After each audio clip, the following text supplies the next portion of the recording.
কোনোবাই যদি ক'ৰবাত মাটি কিনিব খোজে তেন্তে সেই মাটিৰ গৰাকীৰ নাম চাবলৈ কম্পিউটাৰৰ দোকানত বা মণ্ডল অফিচত যাব লাগে। আহক আমি নিজেই অনলাইনত চাওঁ কেনেকৈ এইটো চাব পাৰি, কাৰ নামত আছে।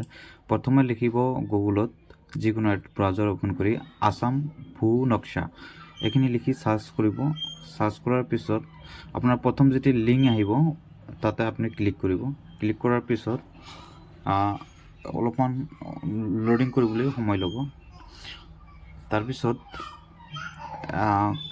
কেইটামান অপশ্যন আহিব, সেই অপশ্যনকেইটা আমি সঠিককৈ চিলেকশ্যন কৰি ল'ব লাগিব। প্ৰথমে ডিষ্ট্ৰিক্ট, তাৰপিছত চাব ডিভিশ্যন, তাৰপিছত চাৰ্কেল, মৌজা এনেকৈ আহিব। সেইখিনি আমি চিলেক্ট কৰি ল'ব লাগিব।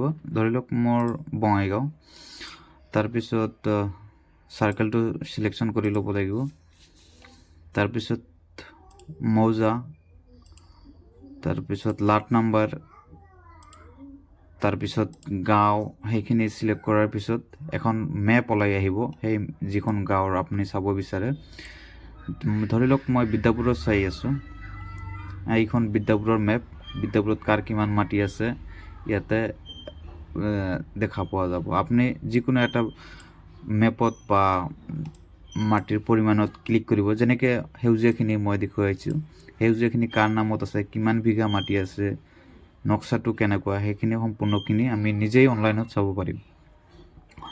বৰ্তমান বহুতে কম্পিউটাৰৰ দোকানৰ পিছে পিছে ঘূৰি সময় নষ্ট কৰিছে বা মণ্ডল অফিচত গৈ লাইনত থিয় হৈ চাব লগা হৈছে। সেইখিনি আমি নিজেই যদি কৰিব পাৰোঁ নিশ্চয় আমাৰ সময় বহুতখিনি ৰৈ যাব আৰু সেইখিনি সময় আমি বেলেগ কামত লগাব পাৰিম।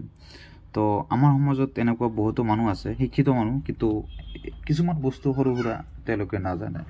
তেওঁলোকে মণ্ডল অফিচত ঘূৰি ফুৰে বা এইটো সেইটো কৰি মানে হাবাথুৰি খায় যে কেনেকৈ চাব কাৰ নামত কিমান মাটি আছে। সেইটো নক্সা নিজেই চাব পাৰি।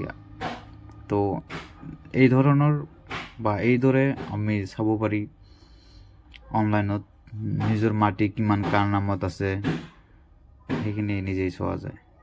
ধন্যবাদ থাকিল। যদি আপোনালোকে বিচাৰে আৰু